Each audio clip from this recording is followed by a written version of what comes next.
my same old, same old. Why they look Are good? them the glasses that protect you from the screen? Child, these are some little $20 glasses. I get all my glasses off a place like called Goggles for You. This might be coming to your house to make all the noise and you tell them that you live, right? And so I get my I get my glasses from a place called Goggles for You.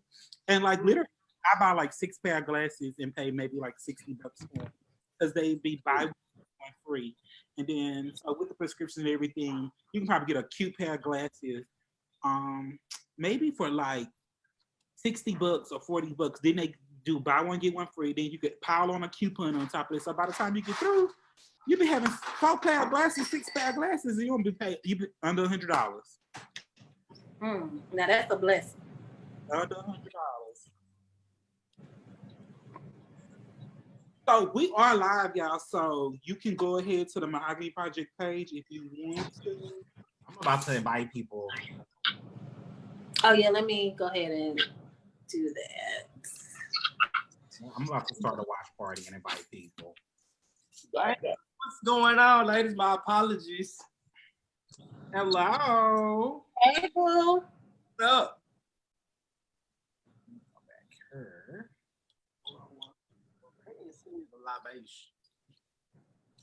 Thank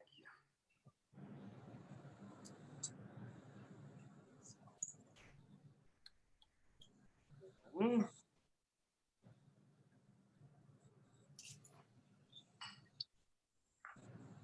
Now, did we get? Cause I've seen some people. Oh, we're on live now. What you got for stuff? No, I've seen some type of way to feed it, a different way into it, but Feed, what you mean? feed the post into the into the on Facebook. It was a different way. What you mean? Like as far as like being interactive with it. There we go. I don't know. You drink like that, Bob? No, I poured it in the cup. Oh, I ain't listen. I just got here. That's true. We got it on tape. Baby girl's giving a mug today. Y'all giving mug dust.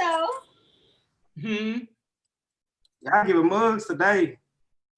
We gotta be cute. We gotta be cute now. Okay. Gotta give them what they need through the quarantine. Gotta give them what they need.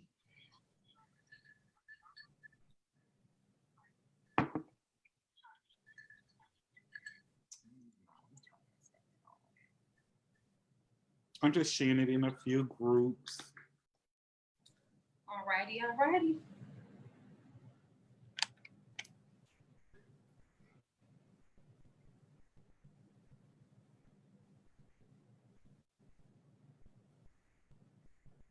Hey, everybody. I know we got a few people watching now. Just wanted to say hey to everybody who's joining in and who's watching the show. Do us a favor. If you are watching now, please send some love. Like the show. Share it. All those beautiful things. It's very important.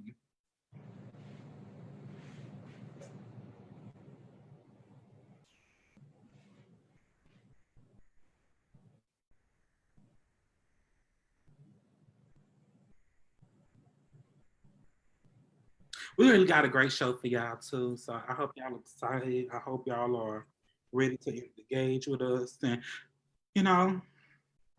we excited. We got a lot of alcohol. Well, I got a lot of alcohol. I can't speak for everybody else. We got a lot of alcohol. We got a lot. I can't speak for everybody else. I got a lot of alcohol. I got a lot behind me. Right. I'm like, Marnina got all the alcohol posted up behind her. I'm using it as wild decor. Okay.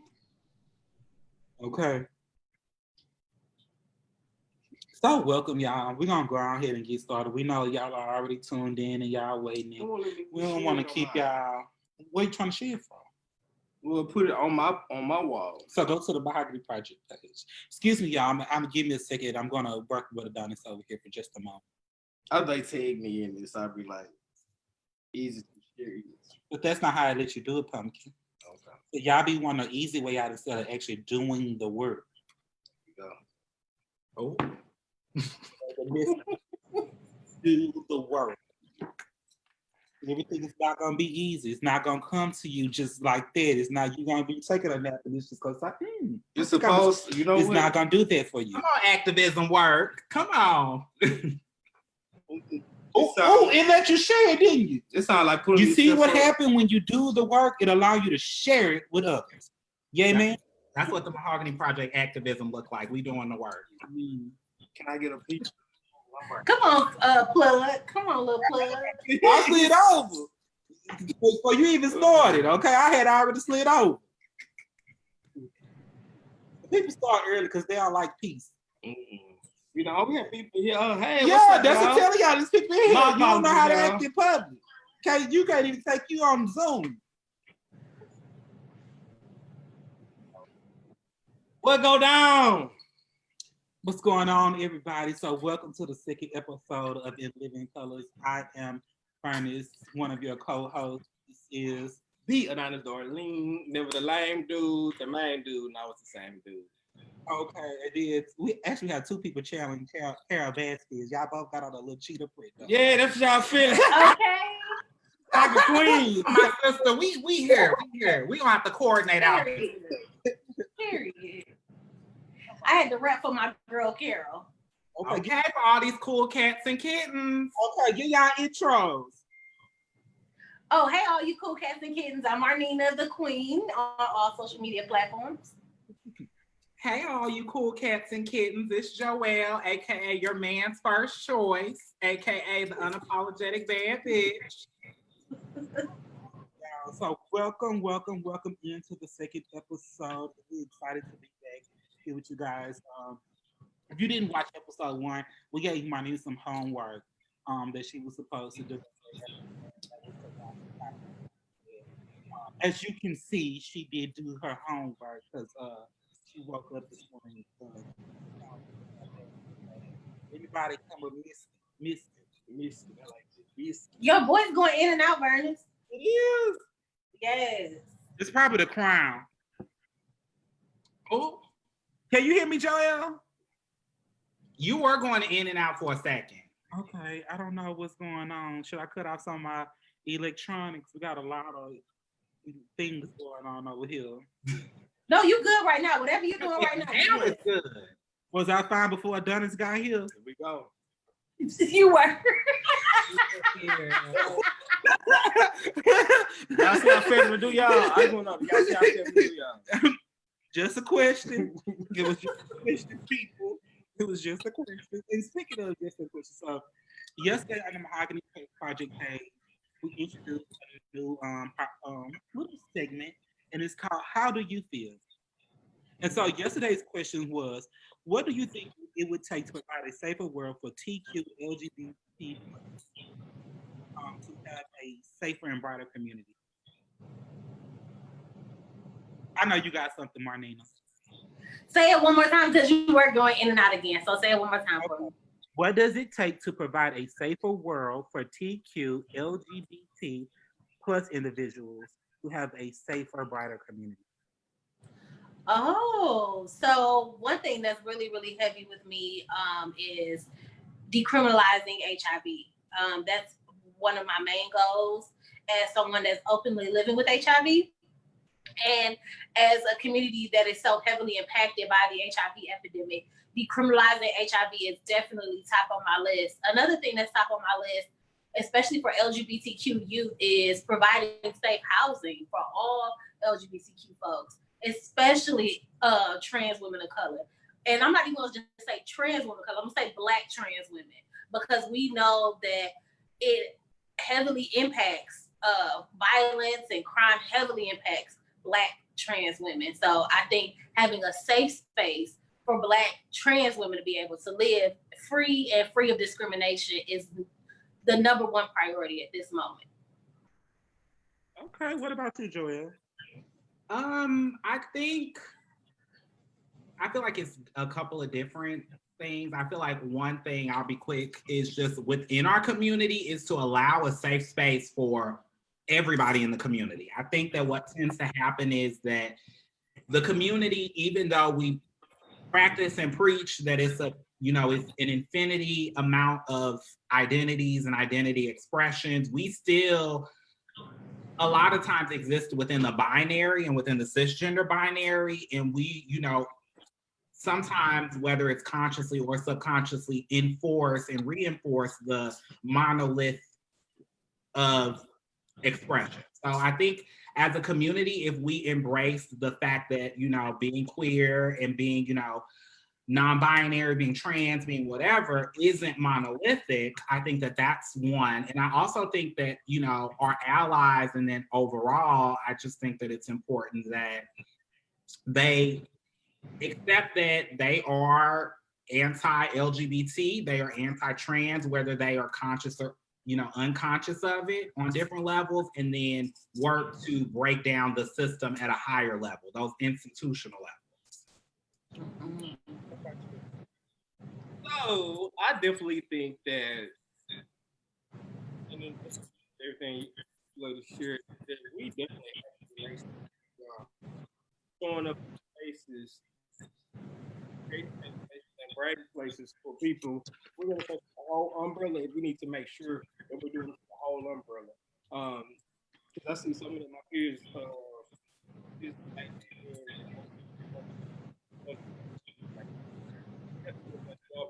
call yourself pro black, then that also puts everybody on the umbrella, fighting for the equality and make sure you are checking certain problematic language when they're not present. So if you want to get that space with me, I'm challenging all my cisgender black.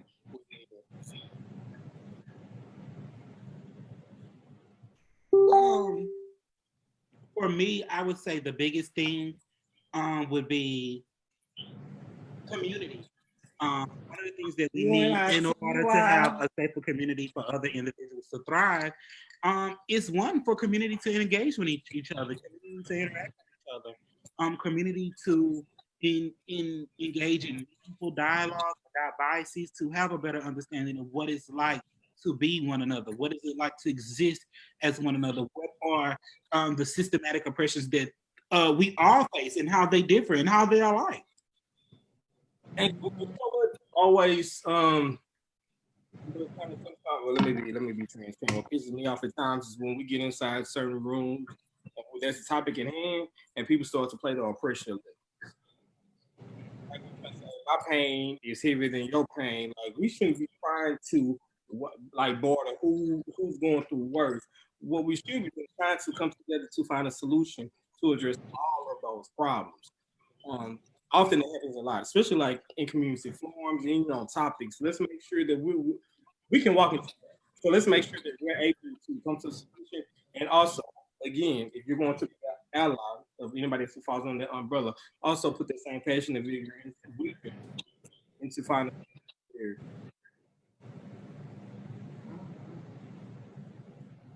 All of those things, I think that they are really important. So thank y'all for sharing that feedback, and I hope you what you got.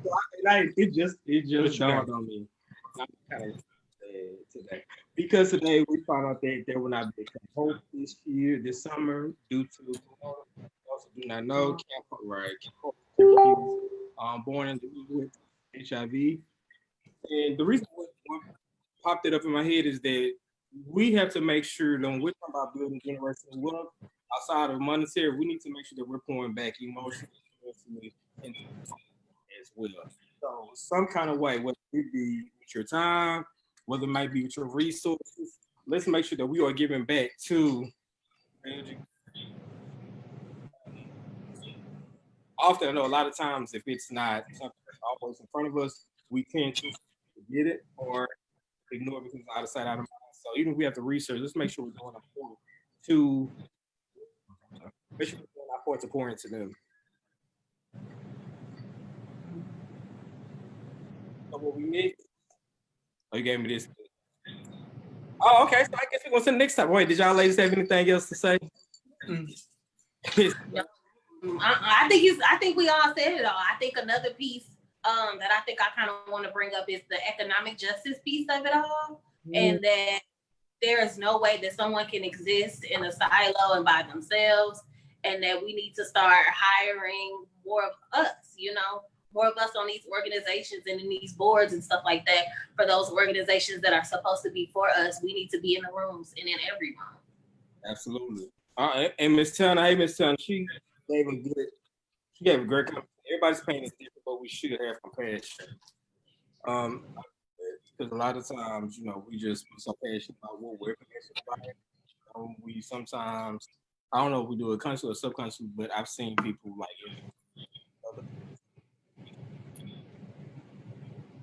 I guess that'd be a whole nother topic. We can talk about it. Validate somebody's experience. If I said, when I went to HEB, they sprayed out my basket. I'm telling you. Regardless whether they went, they sprayed out your basket. If I say they sprayed down mine, they did. Nah, I'm just gonna he always does a good job of doing it. All right. So on the next topic, let's see. Okay. For shaming HEB, Right. Lord, have mercy. Right. I ain't been to HEB since the quarantine, so I'm gonna just say that. Because the line be out the door and I can't do it. I'm not gonna pay someone to stand in a line. Like, I can't do it. What's how I feel about food? Like, serious about the turkey head? Let me The turkey head. The turkey leg. That's how I feel about Jordans. Yeah. Did you say drugs? I said Jordans. What's my Jordan? God.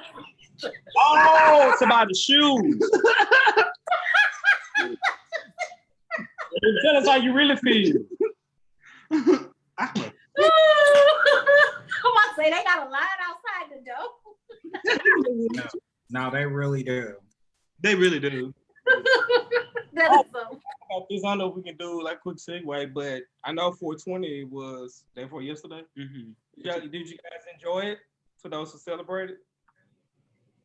I'm about to delete you. I didn't really celebrate. I had to work, and I didn't really celebrate. So I had a bad trip when I was in LA a couple months ago. So I am done. What kind of bad trip? So I went to this conference and they were giving away edibles and stuff. And so I took the edible and I was like, well, maybe it's because I live in a larger body that I'm not gonna feel the effects real quick. No. So I took another one. No. When I tell you I was higher than Kuda Brown, I was like, never again. No. It was bad. It was bad. I got on the elevator and I was like, oh my God, all these white people on the elevator. I said it out loud. You said it out loud? Oh my God. Yeah. Oh my God. I would have been embarrassed to got I was terrific. And I was like, Lord, if you get me unhigh, I'll never get high again. He was high. So I would just like to take the time to say this. As a person who frequently goes to Denver and LA and lived in Las Vegas and helped become cannabis legal in the state of Nevada, I would just like to say that there's a disproportionate number of Black people who are marginalized as it relates to the cannabis industry and who are still facing high crimes, and even misdemeanors.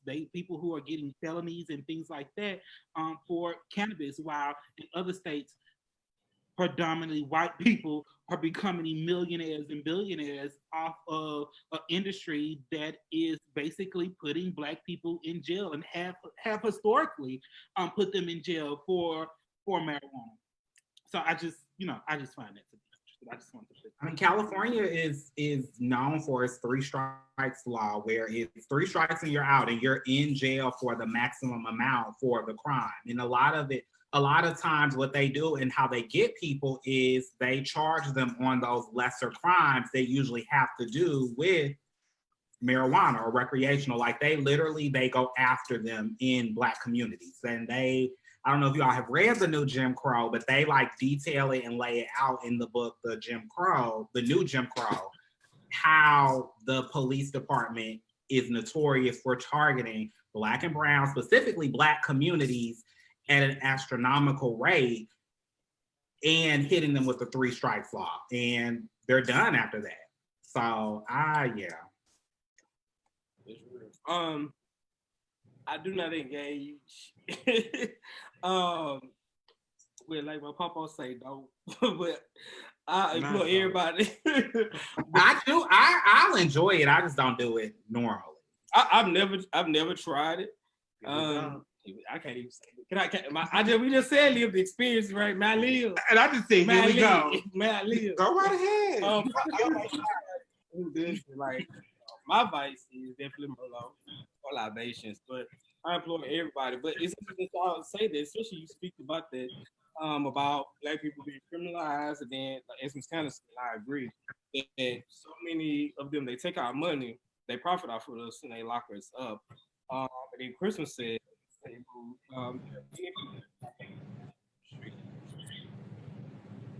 that being said, like, well, anybody who knows me and follows me knows how I feel. I support it. Trying to make sure that all Black people were able to get that opportunity to also capitalize off of those profits, especially Black people. That have criminalized of that. We have people that are definitely being like change over something that marijuana. Hopefully, if the Democratic nominee wins, he may. I mean, we'll find out. So moving right along, so we're moving on for the coaching segment. And the first thing for the culture we want to bring up, or we would like to bring up, is the Clarck Sisters documentary, or movie, or what have you not. I mean, I watched. Is my living in vain? Hey. Even though I didn't watch it, but you watch it. Well, I didn't have time. I didn't have time to watch it. Oh. I go first. Go ahead. Get your slip on. Listen, let me tell you something. I grew up in an interfaith household. My mother's Christian, my father's Muslim. We can talk about that later. But anyway, so I didn't grow up with like a lot. Like I know a lot of things people like at home church or like having to go to Bible study Wednesday. So I knew of the Clark sisters, but it wasn't like that person in my life to where it's like, oh, I knew them from Master Blaster because that's my favorite song. From Stevie Wonder, because I don't have that. Anyway, I knew them from that. My living in Van to escape, but to actually see that, and especially as a person who didn't really identify with the church, I thought the movie was well done. I got multiple messages regarding it. I love the fact, and I didn't even know. Again, all that shit down between them. Like I was shocked. I got so many messages of it. I was shocked. I was like, damn, not church people. Baby, the main one. What you mean, not the church? Not the church people, not the church. But it was so many gems that I took from that movie because so many movies that I have watched, or even some situations that I know, when abuse happened between what's her name, Dr. Clark? Yeah. Mama, yeah, what's her name? Maddie Clark. It's Dr. Clark. Dr. Clark. Many times Dr. Clark I know is Lean on Me or Mr. Clark. Oh, Mr. Clark. You smoke crack, don't you, boy? That's But watching it, I did love the fact that when her oldest daughter had conflict with Dr. Clark's new husband or husband of the rest of the kids, that when all the shit went down, Mama packed up her shit and left quick. That was the first time I've seen it in the movie to where like, because often you always see mothers like picking their man or their lifestyle over their kids that's not their man's child. So that I love the fact that she was a strong woman and she was able to catch up and go. And not only that, she went back and got her daughter, brought her back home. I love that. She just couldn't wear no pants. She can. Oh my God! Now let me tell y'all this. That and I've always heard of that, but I didn't know like her mom knocked on the door. When she knocked on her mama's door, because let me tell y'all something. Denise is a nurse. Let me say that because she let y'all know every 3 seconds. You mean Jackie is a nurse? Oh, Jack. See, that's how y'all. I ain't. Jackie. Which one is it? It's Jackie. Okay, Jackie. Because Denise is the one that let you know that Jackie ain't a nurse. But why? But she okay. No. So Denise said that Jackie didn't take the test. Why'd you say that about your sister? Why did they kick her out the family? This one don't like peace. But anyway, I love the movie. What you do with me? What, like, I thought it was a good movie. The thing that shocked me was when Denise had set up that table right before her mama had said that she like, some mama to watch her kids to go so she can go do something. And then her mama, Dr. Clark, had said, listen, Basically, no. Yeah, she said, no, I raised mine, you raised yours, which I think is all fair. And let me give a shout out to millennials because I think that we do a different job. And this is not like slight Gen X or even baby boomers, but I noticed that we struggle and try to raise our kids whatever way. I know, like, our previous generations will lead them with their mama or big mama, and that'd be it. I haven't seen a lot of that. Like, growing up, like, we saw people that live with their grandmother, and then, like, a lot of them call their mom by their first name, just say no slur. So I don't see a lot of that often. Oh, I can't remember my first name. She started calling my name too much. She be, Did you call it growing up? Did you call it growing up though? No. But my aunts and stuff, some of them call my granddaddy by her first name. You can do it. I'm talking about growing up. And I ain't throwing no slip, but one of my little cousins that's younger than me, he called his mama and his daddy by their first name. I know some people that prefer. But that, but anyway, listen, I'm on my Adderall. I have ADHD, so I'm on my Adderall. Like, it'll be depleting by like 2 hours on 4. But clearly, right. But it also spoke volumes to me because you're sitting at that table, you're about to sign money. You just got into it with your mama, or y'all had exchanging words about your mama not watching your kids. If I'm sitting at a situation when you have money, you're able to do a lot more. You have a lot more resources to be able to watch these bad motherfuckers, or have somebody else. Like, you're able to do a lot. I'm speaking as a father. Let me tell you something, baby.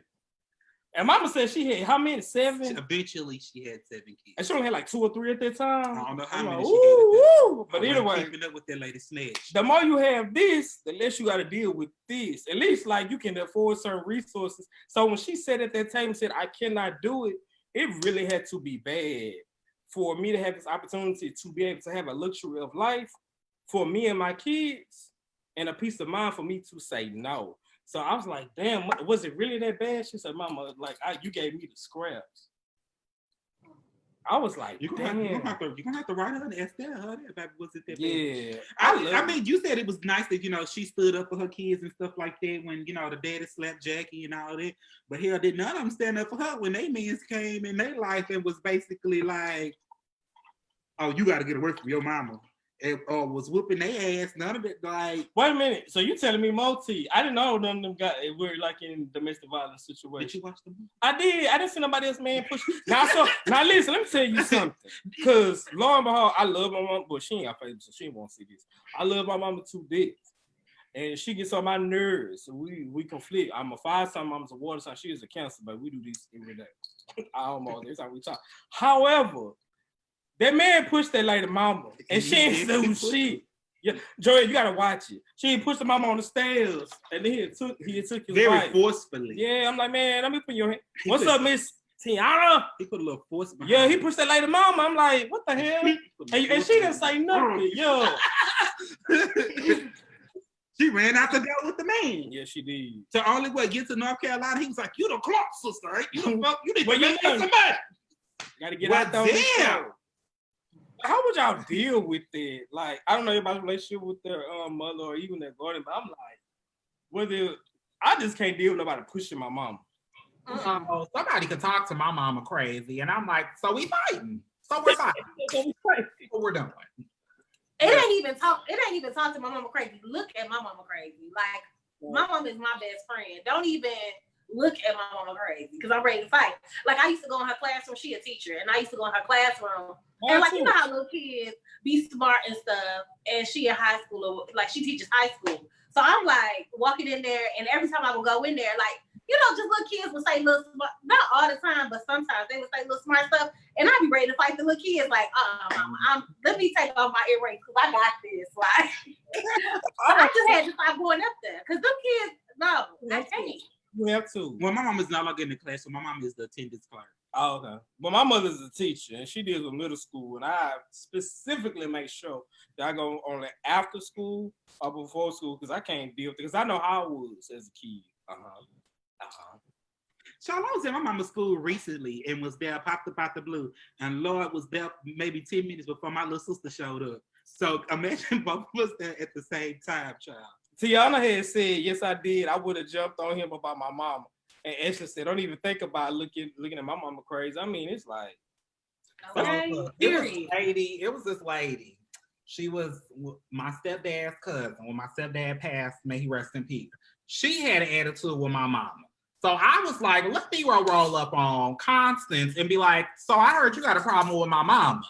Like, bitch, you can be 50 and you're gonna get it. That's what we're doing right now. So you're not gonna play. That's a different type where they just gonna let him put his hands on. He wouldn't have came out alive. He wouldn't have. Yeah, okay. I was shocked. He pushed her mama. I wouldn't even go as far as say he threw her down. He didn't even push. He threw her down. Now, how did y'all feel about on the stairs? He threw her down. Now, how did you feel about it? Well, Joe, you said you didn't see it. However, at the funeral, once the mom died, all the sisters was there, which rightfully so they should have been. Well, Denise said they invited to the funeral. But she was on program. Go ahead, show a picture of the program. Okay, so here's the thing that we have to understand about this movie. Okay? This movie is not an accurate depiction of what actually went on in their lives. So, which means even though it showed when Twinkie went to go stay with the man in North Carolina, he wasn't whipping her ass. That's because they had total autonomy over what was shown and what not would be shown in that documentary or Bayou series or whatever you want to call it. And so, because of that, of course, they're probably not gonna show you this man whooping her ass. But if that man had her in North Carolina talking about you supposed to be the famous Clarck Sister, where our money, write the song. I'm sorry, I'm not trying to put nothing out there, but I'm just a little bit sure he was whooping her ass. Oh, like they say, like my friend say, he fights on. He beats on. I'm like fights on, you know. Wait a minute, we skip past the part that Twinkie. Because apparently, Mama, she was talented. She saw. She got tired of walking. Let that be the reason. She saw all the rights and royalties to her song, to all her songs, so she can buy a car. And Mama, it's for me, but she had a car. Mama about to slab. But she did all the rights to her music. See, they didn't say that inside. That's to say, it's a lot in the movie in that was not accurate depiction. Because even Denise said her mom was not the one who pushed her out the group. It was Karen. Oh, they say this. Yeah, because Denise said it. Yeah. It was interesting. But yeah, so after the funeral, Denise got upstairs. And I remember when she asked mom to watch the kids, she had 3. By the time they put her mom in the ground, she had a soccer team. Yeah, she had 7. She went up there and said, yes, I haven't spoken to my mom and my sister in 7 years. And all these years because of my kids. Because I think said last time they were together was 1986 and the funeral was 1984. Damn, they wouldn't let Denise ride in the family car with them. How do y'all feel about it? If I can't ride in my family car, there will be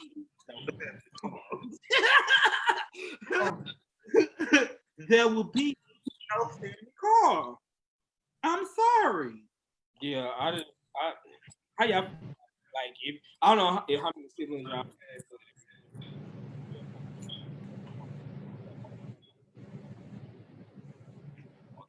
Or whatever. And then I got the traditional family car. You know, like anybody, I think anybody should be able to ride. All siblings should be able to ride in the car. Do y'all think it was right for them to say, no, you can't get in here? So I ain't seen the movie yet, so I don't know exactly what all she did. But I know that me and my sister, my mom has always wanted us to be super close because it's only us 2. And so I know that I would probably be like, oh yeah, she can ride in here because that's something my mama has always wanted. She's always wanted us to be close. And we are close anyway, but I know even if when we get into arguments or disagreements or something, you know, my mom always says like, that's your sister. When me and your daddy are gone, that's all you're gonna have on this earth. So yeah, me and my sister. That's all you got. That's all you said got. What? I said that. That's all you got, because that's all my mom tell me and my sister. If something happening right now, it's sister, all you got. She all you got. I couldn't fathom it. And like on my dad's side, I have 3 brothers and 3 sisters. With my mom, it's just me and my little sister. Even though my brother from my dad's relationship, raised in the house. I couldn't even if I could not stand like one of my siblings. I don't have that right to deny you not to get inside this court. If I can't do nothing else, I can check my emotions because it's not about us; it's about our dad. For me, even if I was getting into it with you, y'all ain't getting. You can sit down there. It's a big call. Yeah, it's a big call. We're not gonna be around each other. It's a big call. It's room in here. Yeah, like I ain't got time to be. I feel bad for her for this. I could understand when my mama go to glory, the last thing my sister would have to worry about is a family call. Her bigger concern would probably have to be finding me. Because I can already tell you now, if I'm not there, I'm a book a flight and hit it. They gonna have to find me. I'm just not gonna be able to cope. I'm just gonna book a flight and hit it. Tiana said they definitely did not agree with her sister jumping on her life at the funeral. Outside the church. Outside the church. And me and my sister did not get along to see if something was to happen. They had a homegoing service like that. They could have addressed it after the service. I agree, Tiana. And then Ashley, she said that was not cool at all. I don't get like how do you put your own emotions over what your parent would have wanted, especially with something. Well, let me ask y'all this. So Jason Lee recently interviewed Kiara, and I think she actually paid her mom in the docuseries. And so Kiara is Karen Clark Shield's daughter. And so she would be Kiara Shield. And she was on a little live with Jason Clark, and he asked her about Kim Burrell. And he asked her, do you believe that the LGBT community should basically forgive Kim Burrell? And her response to that was basically, yeah, I feel like we forgive that's asking for equality, equity, and a part of that, a big component of that is forgiveness.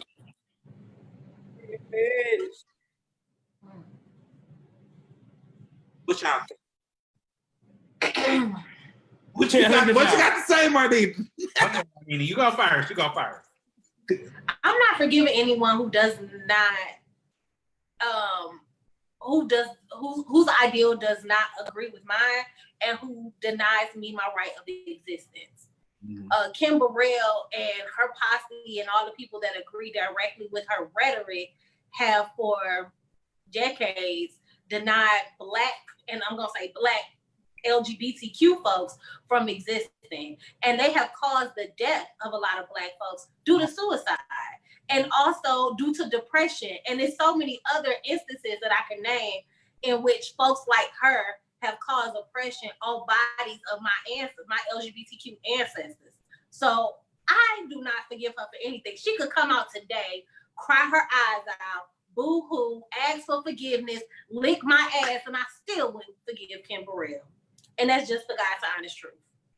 I don't forgive her for shit she said. Because nothing she can do can prove to me that she is a changed person, and that unless, this is the only thing, I'm gonna say this one. This is the only thing. If she comes out and is in step and in line with fighting for the rights of Black LGBTQ folks, and if she's doing the work in community to undo all the harm that folks in her have done. If she does that, then I'll forgive her. But unless she comes off her high horse and does the work, there's no forgiveness. None. But she can sing now. That's why I see a lot of gospel gays saying that she can sing. I thought because you know I didn't grow up. What that got to do with anything? But that's what I'm saying. That be their reason. That be their reason going hard for her. Come on, be like, oh. What they got to me, she sounded like a draw on the goat. But again, I was like, maybe it's just me because I grew up in the church. But I'm like, man, I don't get. But they come and they came for her. I remember like Luther Vandross was an amazing singer. Audrey Lloyd Webb was an amazing. Yo, why you bring up Luther? Because you said he was you. Because Patti LaBelle told y'all Luther Vandross was gay. Something that we all knew. Oh, he was gay. I didn't know that. Mama Patty said. and you can take it to But the he had bank. a song with And you can take it to the bank. How many straight men we know got songs about women? Okay. My daddy told y'all he was gay. And y'all saw Luke to an early grave, okay, because he couldn't come out the closet. Audrey Laurie was an amazing poet. Alice Walker, she had, her pictures too. And these were still people who couldn't rise to the kind of like, I'm gonna say Kimber Red was more famous, but like, she has a following that these people could not get. Yeah, locally, we had I mean, Kimber is locally. You think about it. She is in Houston. She could go and then this Marcus and you could find her squeezing her ankle into somebody's Louis Vuitton. But like she still get the kind of like I just don't agree with that. And Mama let y'all know after she said what she said, she was not sorry. She said LGBT means for let God be true quickly. And Mama shot an invisible arrow at y'all. How she do it? How she said, "Oh, wow!" She gave no fucks. Okay, be here, be like, "Oh yeah, we should forgive her." When Mama out here shooting invisible arrows at people. Give me the comments. How y'all feel about it? Mama shot a whole invisible arrow, bitch. How you feel, Joelle? Well, one, I don't even know who Kimberell is. I'm not even gonna lie. I don't know her. She blended in with every other gospel singer. Hey, I don't know. I don't listen to gospel, so I mean, hey, I like my music nasty, secular, ratchet, sexual. I like hedonistic music. So I mean, whatever. But personally, I don't care. She can ask for forgiveness. I don't care. I don't care. Like, bitch, you said what you said the first time, and what they say, when somebody say or show you who they are the first time, believe them. No, you don't got to take back nothing you say. You can go on here. Bye. Just so we all on the same accord, that was my interlude season. Who's an Aries? Shout out to all my Aries. Aries season. I can't do this. I can't do this. Adonis swear he a DJ. I swear he swear he a DJ. He was the man who was dancing in the background. So dancing like Lil' Kim. Shout out to all my Aries in the building, y'all. Shout out to all y'all. It's like Team Scorpio though. It is Team Scorpio though. Well, see, hopefully y'all don't have to endure y'all birthday. Oh, we're not. Oh no, outside will be open by Scorpio season. It won't. But they say that we're gonna go through another COVID-19 during the winter. That's what they said now. That's okay. I'm an early Scorpio. We can just let October go, and then we good. So make sure you buy a Christmas gift for your boo, because you're gonna be locked up in the house with her. And we don't need no more spikes in domestic violence. Well, my boo don't live with me, but he will be visiting me. Oh, okay. Well, we don't need no spikes in domestic violence. Grissom said, just look at the one scene. I mean, period. Put. Exactly. I agree with my nigga on this. Any of these problematic folks do the work, will do the damage. I believe this could be it is over. Yeah, because Miss Mamas can't do nothing. Shoot an arrow at this. I'm saying like I forgave, baby. They was all to but she didn't mean that. That's what I mean. You know, ain't nobody perfect. And it's all. Well, maybe the problem with the community, we love to cake for people that's not even in the community, that don't love us, that don't work for us. But then when it comes to our actual own, who be on the front lines, be on the battleground, it be crickets everywhere. Let somebody who tell you to go to hell and die, they be falling out. Do you think it's something that's ingrained in LGBTQ folks, especially those from marginalized communities already?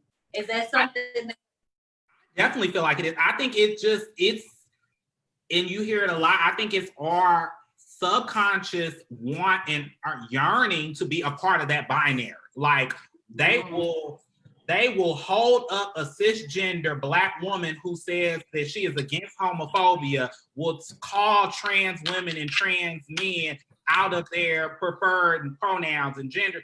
They will hold these women up, but not talk, but not, you know, these will be the same queer people that when trans women, Black women are slain in the streets, they're quiet or silent or got something derogatory to say or something funny or a kiki. But it's like, it be these same people. I know my best friend asked a question last year when I had a situation that happened with a was, so if somebody apologized to you, does that mean that you have to accept the apology? And does who put the time frame on an apology, or who created rules and guidelines to apologies and the procedures to accept them? Just because somebody apologizes to you does not mean you have to, one, accept that person's apology. That's off the bat. And just because, and two, you don't have to accept it right then and there. That means you can lay down the ride. You can go, you know what? I get, you know what? I'm gonna accept the apology. You have the right to do that. But you also need to understand there is no guidance, there is no guidelines or premises on when someone apologizes to you and when you should take it back. There's nothing. There ain't no laws and no mandates around it. That's your free will. You have to right, accept it, turn it down, or do what you will with that person's apology. Especially someone who told you after they said what they said, they told you like, I mean what I said. Like they never did ask for forgiveness. My thing, do what you need to do. And then certain shit you said that I remember talking to like my close that friend group. Like when I was talking to that person because I'm trying to hold out. But I always say this: the offender cannot tell the offended when they're no longer. If I say that I'm offended and I need to take my time, give me my time. Just because you want to talk about it, want all things to go back to hunky dory, peaches and cream, 808s and cupcakes, does not mean that I'm ready to go there. And I should not be forced. No one else should be forced to be able to go to this quote unquote Neverland,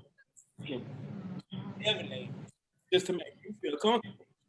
I mean, were you doing all that? Were you put all that much energy and thought into it before you offended the person? Whatever time it is to heal. In the words of Charlene, if I say 10 years on the grudge, I mean 10 years on the grudge, you and your kids. What if it's on a leap year? 11 years. Because I'm gonna charge you for the extra day, tax you for the extra day. So Netflix has a new show, y'all, called Black S.1, which is really created by a guy who creates black mixes and brownies and created like girl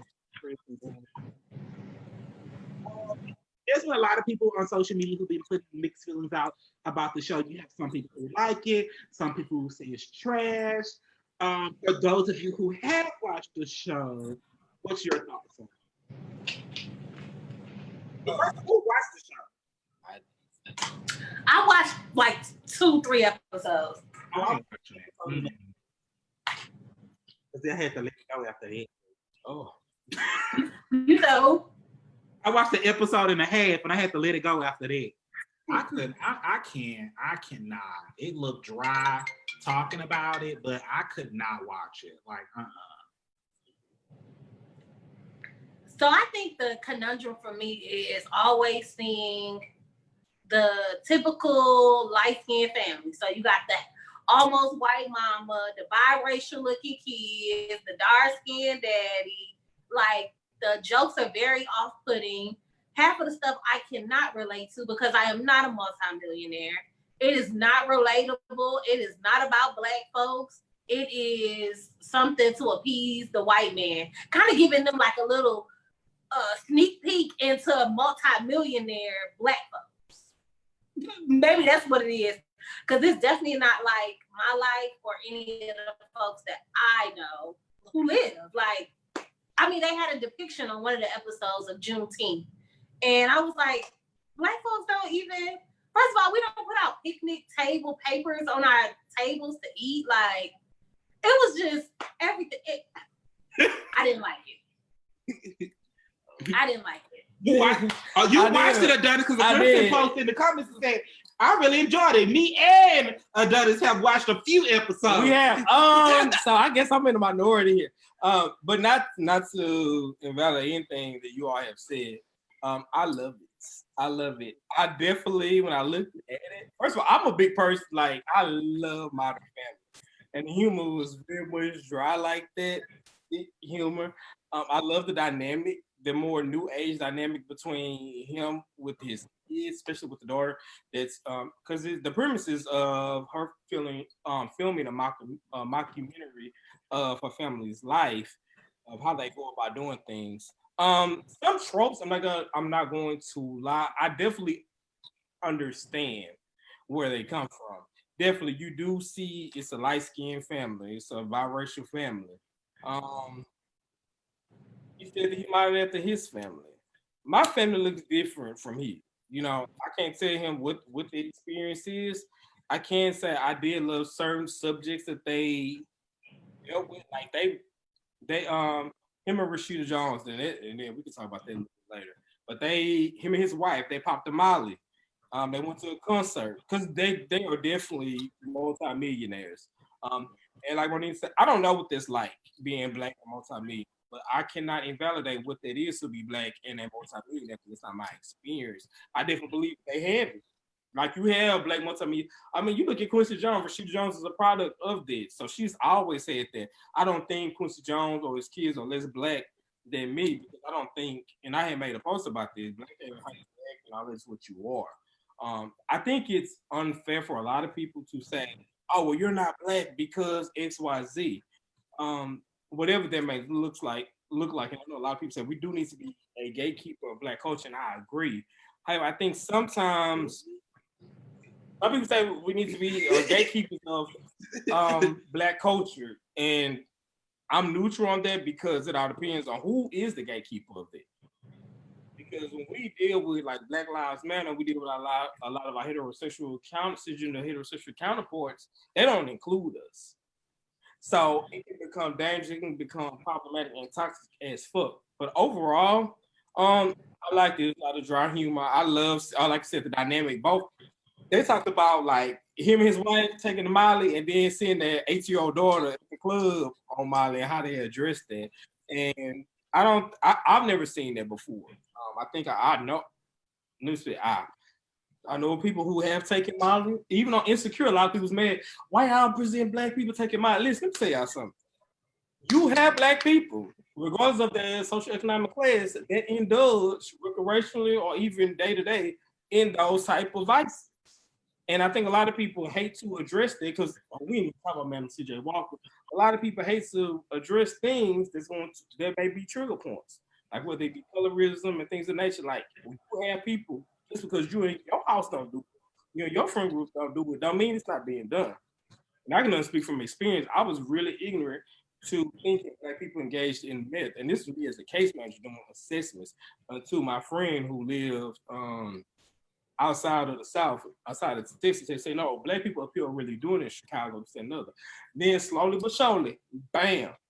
So again, it goes back to the experience. I do want to see more families because it's not one way to be black, but I do want to see a dark-skinned family, like through and through, because we have them. I'm a product of one. I want to see it, but I don't want it to be the staple of you have to be black like this and not like this.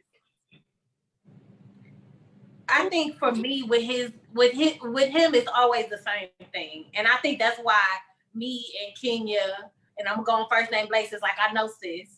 I think that's why his shows are so. I mean, it's a monolithic story of black folks and the black experience for me. And I think I'm kind of tired of seeing the same thing from him.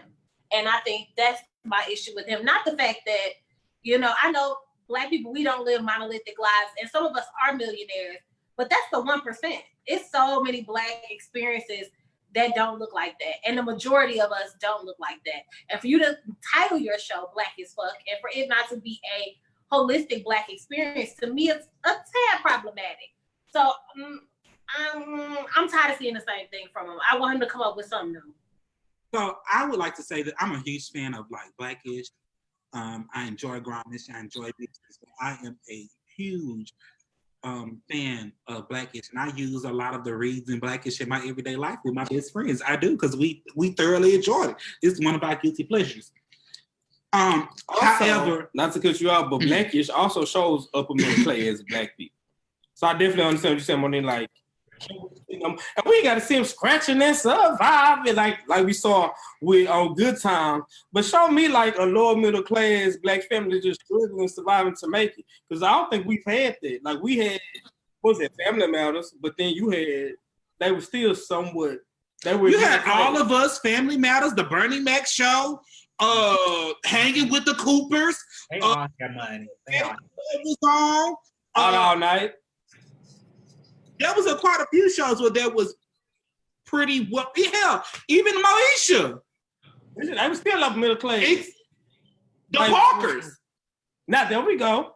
But then look what happened. It was a dark-skinned woman with a single mother. Right, and so that's what I was about to say. I enjoy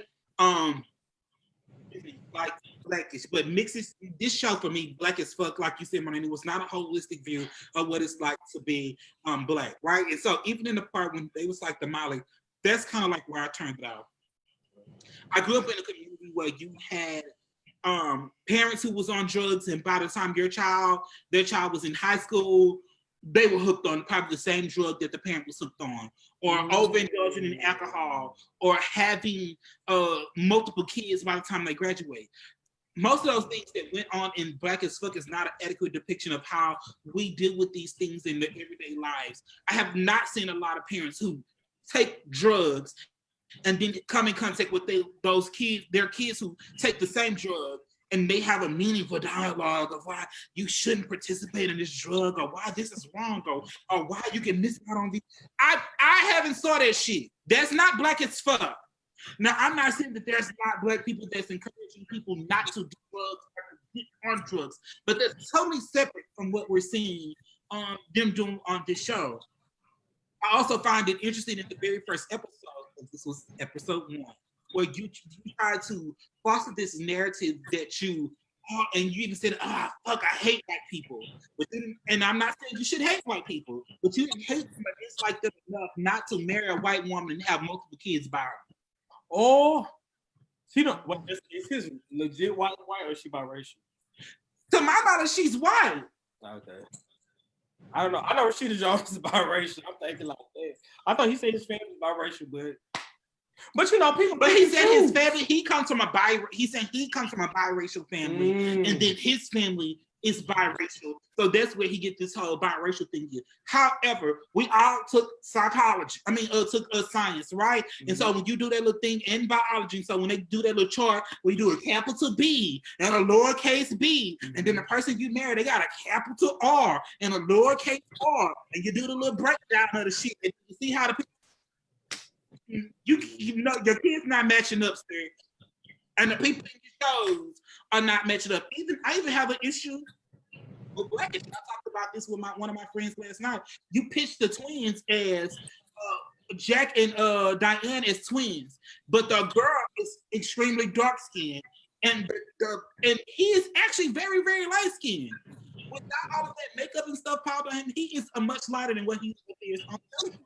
And then most of your other kids on the show are light skinned as well, including Andre Jr., Zoe, and the little child that they just had, Deontay, or whatever his name is. I definitely say the diversity definitely need, even like let's say realistic with somebody the shade of Andrew Anderson,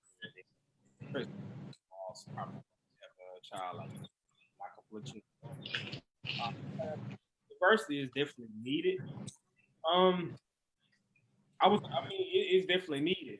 I haven't seen, the last time I think I saw, and I guess may have been a documented. It's also another thing because I heard like homeboys, heterosexual homeboys that say that most of the time you see a dark-skinned man with a light-skinned woman. I don't know why we have to keep doing that. However, like Family Matters, I think the last time I saw a dark-skinned man and dark-skinned woman was full time until they switched our hair. Oh. But for kids that I definitely think we need to see more than that mantra because you have people like who else is a black multimillionaire like Chris Rock. You have Mark Lawrence. You have a lot of these people that have dark skin. Is Mark Lawrence an adequate depiction though? Because when he did the Mark Lawrence show, his wife was light skinned. And technically, and go back and read the original casting of the show, Rashida Arnold was supposed to play his wife. She was supposed to play. She auditioned. Who did? Rashida Arnold. So what I heard was like he always wanted Jesus to do some house party in whatever he produced. Now the original person that Pam played supposed to be a woman on the side. Her and Tisha Campbell were roommates.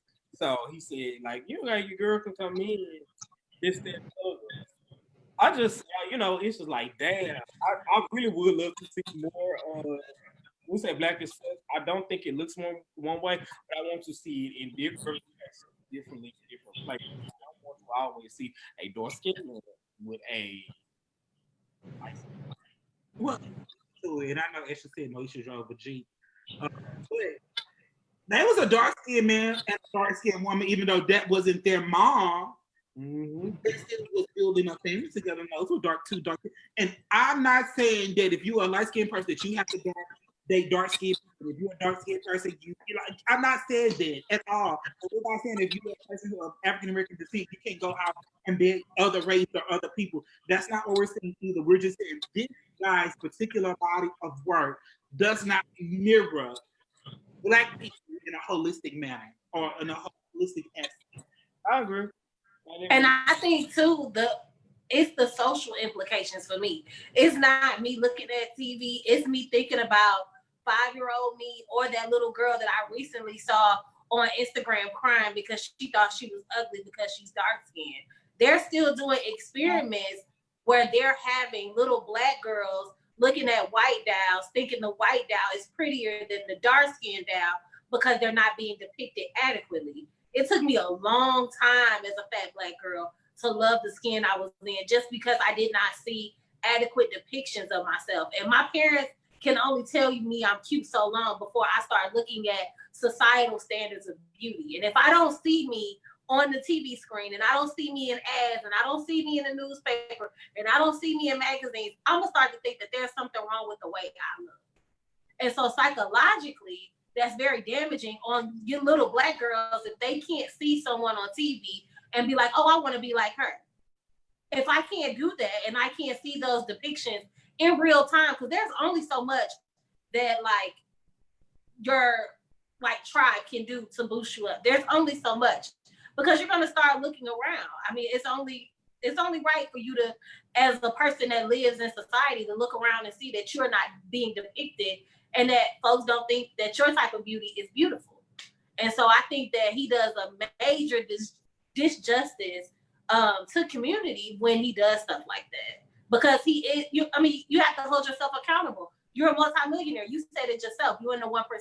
And so sometimes you do have a different type of privilege that comes with actions. I think in the Bible it said that to whom much is given, much is required. And I know I'm not, the best person to talk about the Bible and all that, but that's one scripture that I hold to heart because I do think once you have a certain level of privilege, you have a certain level of responsibility. And somebody just text me and they said some great shows that do predict Black people in a great way and do add value to the Black experience. And those shows are David McMahon and Queen Sugar. And I would even say, go as far as say Greenleaf too. Because how we talking about the whole Clarck Sister aspect, Greenleaf does add a true depiction for a lot of us of how we see and have experienced church. I definitely want to see more like a different dynamic because it's always a dark-skinned Black man with a lighter skinned wife. So I definitely would want to see more. And it's not even that. It's if it was just the light-skinned wife, that's one thing. But it's always the lovable, quirky, like light-skinned wife who's upbeat and who is just so lovable. And it's like, yeah, Rashida Jones could pop Molly at a concert. Let that have been a dark-skinned mother who popped a pill at a show. it would have been a whole different conversation. She would have been all types of crackheads and, you know, pill popping, and it would have been all sorts of memes. I don't see no meme calling Rashida Jones a crackhead. No, she's a lovable crackhead because she light skinned. So that whole that whole quirky, light-skinned, lovable wife trope it's really old. I don't enjoy it with. I'm sorry, I'm not a fan of Blackish. I've never seen it before.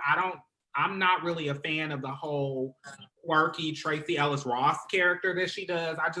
It gets old for me. And then to see it just repeated over and over again, for me, those shows like that, like I'm like, like show me a show where it's just some Black people doing regular stuff. Like, why can't we be cast in a role like, you know, to me, like a living single?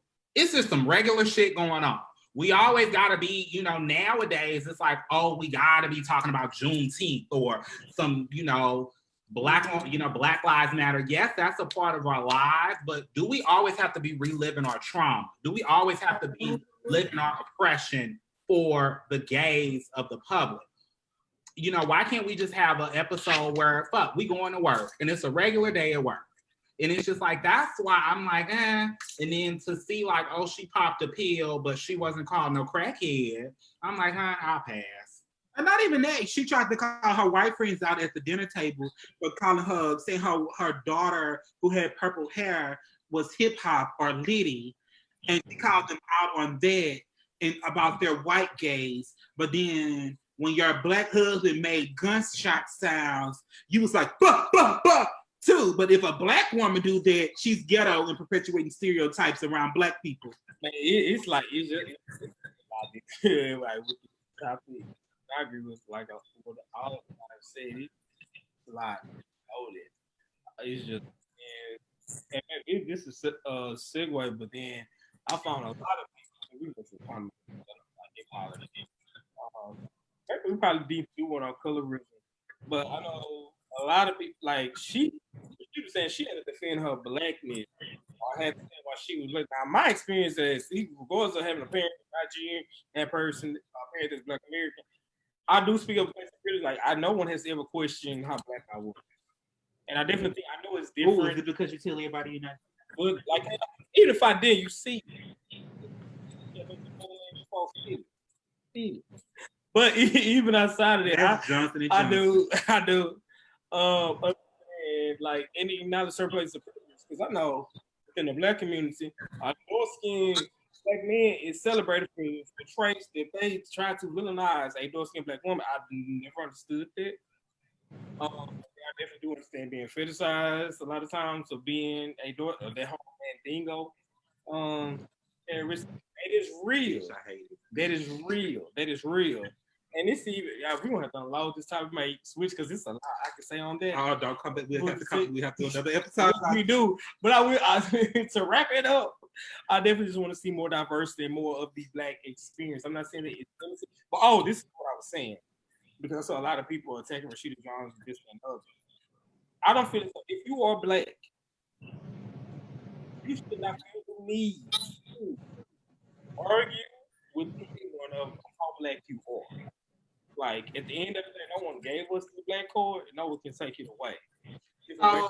Wait a minute. They going to call her out, but they not calling this nigga Kenyon, whatever the fuck his name is. So they not calling him out for writing this problematic ass shit, but they want to get on her case. But then again, and that's another issue because we need to talk about misogyny across all like ethnicities, races. That's shit I don't like. Now I agree with you because they attack the woman, but they won't say anything about it. They want to question her Blackness because she's biracial. Okay, let's be real. And then don't get me wrong, we know how colorism works within our community. However, even if we see the Walker story, like let's be real, a lot of problematic shit that's happened. If we're gonna talk right, has came because within the Black community, this gender straight Black men is our biggest ever seen, like period. Like so let's be real. But no one ever holds, especially with our community, we don't hold him as accountable as we hold the Black woman. Whether she might be dark skin, light skin, he always has preferential treatment because he is the man. The Madam C.J. Walker documentary was also not an accurate depiction of the relationship between Madam C.J. Walker and Adam Malone. It was not an accurate depiction. They both actually were dark-skinned women. Adam Malone and Madam C.J. Walker, they were both dark-skinned women, and they both had the same texture of hair.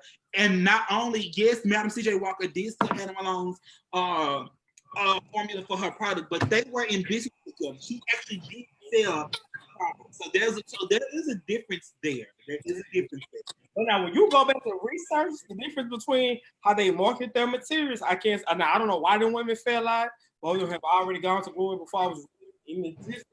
But if you go and research Annie Turnbow's products and CJ Walker, you see the depiction from CJ Walker of the quote unquote everyday black woman, and you see the model of Annie Turnbow's was the mulatto one. And I think they said, why you want to play that narrative? Because we need to really talk about shit, even though like things are true. We really need to like and I put it like a month ago or two. Did you ever speak about colorism in your household? I know in mine we did, but I do know my mother being a dark-skinned woman, she would make certain comments. You know, like this was real. It was I was like 25, so I ever heard, oh well, you used to be a dark-skinned.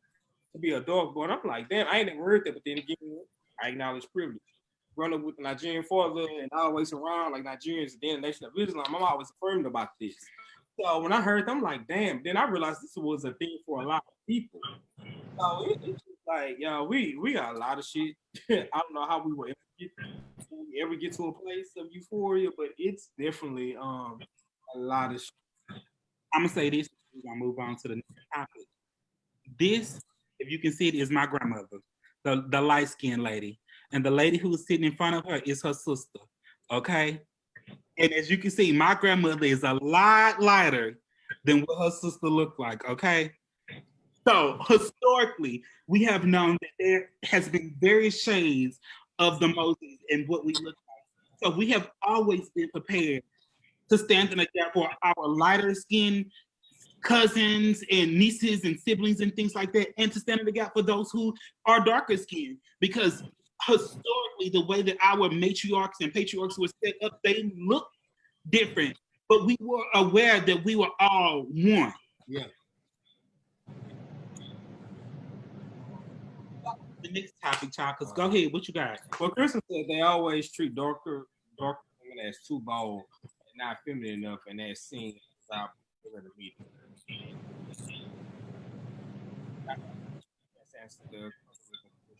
One thing I want to leave is this, that, and not trying to start no shit, but I know everybody's favorite and real is who so happens to be darker skin.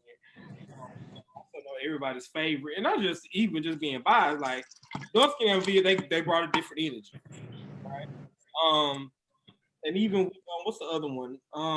Not dark skin and Via, or even Harry. Once Harry decided to leave the show, and they brought in a light skin woman, which, like, why the hell would you do that? Like, if you want to do it with someone who looks similar.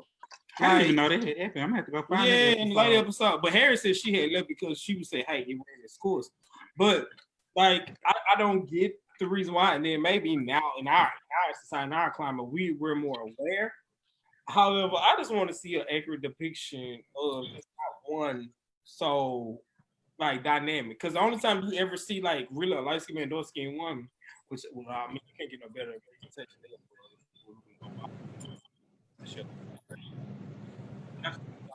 than I met Michelle Obama. Did you? But now we're moving on.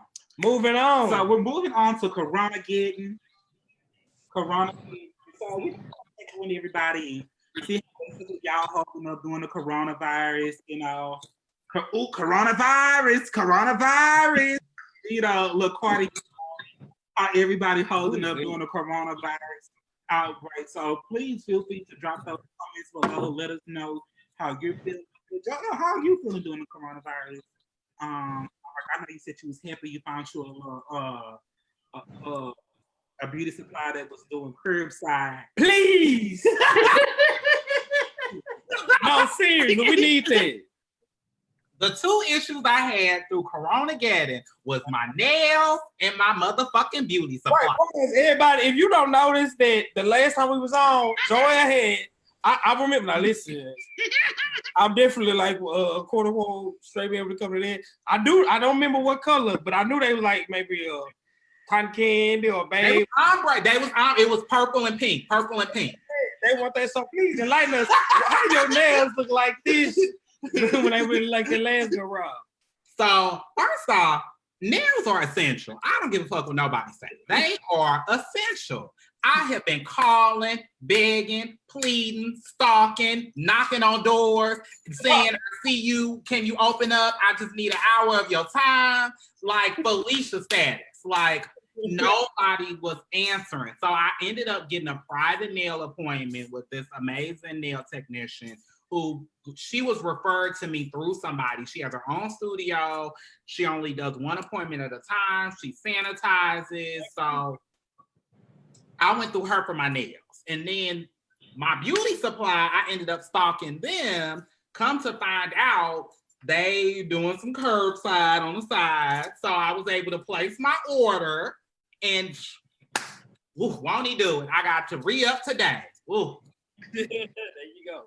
Literally before the meeting that me and Vernon had today, I was rushing home from the beauty supply, going to pick up my curbside order. Ooh. But I'm good. Danielle says she wants to know where you got your nails done, so you might have to, or in your beauty spot, so you might have to inbox her privately. No, I'm gonna inbox her, my lady. We don't want to get on. Danielle, I got you. I'm gonna inbox you. They done lock the girls up for trying to perform certain services. I heard somebody to come and say, where you got your edge up done. What? Don't try to catch it. Look, these are essential. So about your nails, Joelle, let's continue. So what? You know what? And they really locking people up. Like, first off, why the fuck are y'all hating? Secondly, like, we're grown adults. Like, I wish somebody would try to lock somebody up for doing some nails. Like, fuck, y'all messing it up for us. Like, all the dying, y'all. That's why they scared. Well, listen, I understand. But here's my thing. Let me tell you something. Allah gave me a lot of gifts, okay? But what I did not receive was the power, like being a barber and all this. So wherever I went, and shout out to my barber, wherever I went, just know that I don't possess those skills in my magic bag as what you said when we was kids. So listen, I'm gonna have to go. And sometimes you ain't going nowhere. You see the same person. I want to look nice for myself, okay? I want to look nice for myself. Because when I'm going through, we scratching and surviving. Can I look at in the morning? Can I turn on the light and be like, okay, damn, I don't look as bad. But let me tell you something. This rough and stuff with my air, like it ain't what it is. So I'm sorry, Corona getting or not, I'm not gonna be looking like how some of these people looking like. They looking like struggle, like the world is about to end on Tuesday. No, not Joelle. I'm not looking like that. Sorry. I mean, how you feel, Sue? Right. Me and Joelle. Well, I'm rocking it rough and tough with my afro puff. And somebody really not, no, but you really not. And somebody with a compromised immune system, I can't play them games. So I put my little clip-ins in for y'all. But usually I have my little bonnet on because I really can't afford to get sick. We all know that like that's the last stage for people living with HIV is like pneumonia and the flu and stuff like that. So I have been taking coronavirus extremely serious, like to the point where me and my girlfriend have gotten into it because she's like, hey, I want to go hang out with my cousin or hang out with my friend. No, because you can get coronavirus and bring it to me. And so as you date somebody with a compromised immune system, you have to be extremely careful about those of you around and about where you at and how you live your life. And to me, I'm the type of person where I want people to go out because you want to know what? It's survival of the fittest. You want to go out and you want to open up the world back up. You go out there. We're not going to give you no ventilator. You go out there and you go explore the world since you want to go have so much fun. You go out there and live your best life, niece, because I'll be in the house and you go ahead and we'll get the stupid out the world. And then, you know, the rest of us will be still here. If that's how you feel. So, Money, let me ask you about this because I have a lot of friends with the same experience. What advice would you give them? Because again, we're gonna play right. We're gonna be transparent here. you already know that you have compromised immune system. Why are you on ground? Why are you on jet trying to fuck on somebody or trying to get fucked on? Like, what words could you give them to let them know, like, hey, the dick and the ass is gonna be out there forever. Like, oh my God, I just said that. I forgot to tell them everyone. Almost. Miss Tapper her dick and ass because you just. We living out loud, okay? I was being ventriloquism. Vernon really said I just mild. I don't mind. But like, what advice did you give them? Like, hey, it ain't that deep, sis. It ain't that deep. You want to know what I have learned doing this work for a couple years now? I have learned that body autonomy is so serious. And if someone wants to die by the dick and die for a dick or some ass or a tongue, that's their prerogative. There's nothing that I can say as an activist or someone living out loud and living in my truth. I cannot convince them to stay in the house because sometimes folks really feel like that dick and that ass and that tongue is that serious that they willing to die behind it. And a lot of people, I think, that are living with HIV, a lot of times they still want that human connection. And then on top of that, a lot of folks are also living with mental illnesses that make them want to have more of a human connection, and sometimes can make folks extremely codependent on other people. And they feel like, hey, for me to have another person to touch or for me to be around someone else, if I got to go get some ass or get some dick to just to be in connection with other folks, then that's what I'm gonna do because the club ain't open and other stuff. And I mean, it's not even just people live with HIV. It's so many people that are still on dating websites that aren't in LGBTQ spaces that are risking their lives every day for some ass and dick on Tinder. So, you know, it's really that person's prerogative. And if I'm so serious about body autonomy because a lot of folks talk about body autonomy in spaces, but don't really mean it. And I swear I mean it when I say that we have to start letting folks have their own bodies and own their own bodies. If you want to risk your life, sis, just don't come around me with the bullshit. And don't expect for me as a taxpayer to fund your ventilator because I don't want to. So Danielle said in the comments, oh, this is a major topic. People are still hooking up. It's awful. They do not care. I have stories. Inbox me with some of these stories, Danielle. I want to know. If you have pictures too, send those. Also, whoever donated to the Mahogany Project, thank you. We appreciate your donation. And for those of you who are watching, please, we would love for you guys to donate. This Friday is actually the Mahogany third anniversary. So we will be birthday gifts and anniversary gifts all year. So definitely. We would definitely appreciate it, and your donation would go to fund things like this, like in Living Color, Project Action, Black Trans Empowerment, some amazing programming that we do at the Mahogany Project, and some amazing programming that we have. We would love to I know that right now it's hard for a lot of people to donate, but if you can, we would make it. Especially for the people who ain't got that stimulus shit. Oh, but if you got your stimulus, you can get there. Is your stimulus still at Wish or Donnie? Stimulate us. Right, mine. Right, exactly. Y'all saw my post. Wish must be sending mine, baby. Wish must be sending my stimulus, but I still like that. See, that's what I get for laughing at you. My phone keep falling. So I know, Martina, you want to talk about the government's response to COVID-19. What you got for us, sis? I know you over there fighting with your camera right now, but yes, because it keep falling because I broke my my little camera stand for my phone.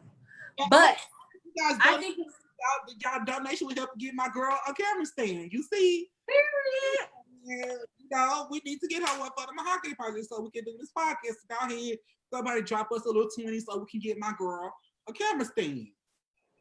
Period. So one thing I want to say was I think it's very interesting politically right now how certain folks are handling the reopening of government and reopening of businesses, period. So a lot of southern states are ran by Republican governors, but a lot of Democratic mayors are in the South are saying, hell no, we're not reopening. And if we are to reopen, you need to wear masks. Like I know here in Houston, they say that we have to wear masks if you're over the age of 5. I know in Georgia, they're reopening and now you can get a haircut, you can go bowling, you can get your nails done. And yeah, you go to the movies and all that. But Keisha Lance Bottoms, who's the mayor of Atlanta, is saying no. She's saying stay home. We need to defy the orders. And I think it's so amazing how a lot of those folks are defying it. And I think in Michigan, where I'm from, the mayor of a predominantly Black town, he applied for a grant. And so now he gave all of his residents masks and gloves and PPE to be able to protect themselves. And so I think it's so interesting how a lot of Democratic folks are really standing in the gaps for people. And we have a lot of Republican officials that are showing that it's profit over human lives. And I think that folks really need to pay attention to that because we have an election cycle coming up in a couple of months in November. And we really, really need to pay attention to the people who have our backs. I agree with you. I know here at Judge Linda Hidalgo on the 27th is going to institute an order where individuals are going to be required to wear masks. This is going to go into effect for 10 days. Or you could possibly face a fine upward to $10,000. But I would also like to say, so early today, I cooked nachos on Monday because I cooked me a little snack that could last a couple days. And so I ran out of nacho chips, okay?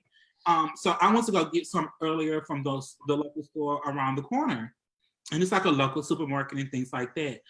They already have a sign on their door saying that you will not be allowed into the store unless you have a mask per city ordinance. However, that had not been put into effect. Linda Hidalgo had not made any kind of order or any kind of, announcement about that. And so I tried to share that information with them, but the security guard that was there, he was not receptive to that information. So what I did was I came home and I even told them, hey, you can pull up Click to Houston right now, because literally while I was walking in the store, Linda Hidalgo was on the news talking about it. I was listening to it. And I was saying, you can pull it up right now. They're talking about it on Click to Houston and you can see what's going on. He was just not interested. So I came home, I called up there, asked to speak to a manager, and she was saying that their regional manager told them to put the sign up, so that's why they did it. And I told them my concerns, which was this store is a local community store where there's a lot of people who stay around here who literally live in the hotel next door to you guys or live into these little small complex around where your store is. A lot of people do not have vehicles. They do not have means to make it to major stores like H-E-B or Fiesta or things like that without having to get on a bus and carry bags and then getting the whole family out, and risking the whole family. And so by putting a sign up 5 days before Judge Hidalgo said this order would go into effect, you are basically putting a large portion of the community at risk. Because one, some individuals cannot access the supplies that is necessary to create masks. When we think about things like bandanas, the place that a lot of us, especially Black people, process where to get bandanas from is the beauty supply. And the beauty supply is closed. So if I cannot access a beauty supply to where I know to get them from, to get a bandana, that's already a barrier set up, right? And then we know that we can't access PPEs because it's hard for the medical professionals to access them. So if it's hard for a group of the population who use these on a day-to-day basis to access them, it's going to be increasingly hard for individuals, to access them. Everybody do not know someone who's making masks. So that put the people at risk because you can't go and buy them from someone who's making them. Because if you don't know nobody, then you can't buy from somebody. We have a lot of older individuals in this community who are not on things like Facebook and use their stores, their everyday grocery store. So they wouldn't be able to look up someone on social media to buy a mask from them. So it's putting these people at risk of not being able to access food because I can't even go into my local grocer to do these things. So I called and I explained that to her. I let her know that Judge Hidalgo had not put that order into place at the time they had it up in the window, where they could find the latest information as it relates to coronavirus and how they are putting the community at risk with putting measures like this in place before they're actually being announced. And how they're also basically lying on the city of Houston and saying that this is an ordinance that the city of Houston has already put into place. I think also too the economic injustice of the $1,000 fine. We know that a lot of Black and brown folks will be subjected to that fine, can't pay the fine, then the fine turns into a bench warrant. Now I'm in jail, where coronavirus has been inside of Harris County jails already, and a lot of officers and inmates have been impacted. So it's a vicious cycle of capitalism to me. It is because I'm already Are deficit. y'all trying to let people out or put people in? Because I'm like, what are we doing? Because did y'all just let people out? Legit, like, I don't know. This is just a mess for me. It's And I think it's interesting that a brown person or a Latinx person was the person who thought this was the best possible way to move forward. And people in your community, speaking of Latinx people, are also disproportionately marginalized in some of the same ways of Black and African American people. And so we talk about how in Harris County we're trying to end cash bail system with like the Black girl magic judges who were elected, but things like this will put people at risk of being in jail because not having cash fund to get off, because some of us just spent the last months and some weeks without jobs, and so I'm already at a deficit and trying to make up that money, and then I don't have a mask because the beauty supplies are closed and I can't find it, and then we have to have food, we have to have water, we have to have dishwasher liquid to wash our hands. So these things put us increasingly at risk in speaking particularly to Black, Latinx, and other people of color.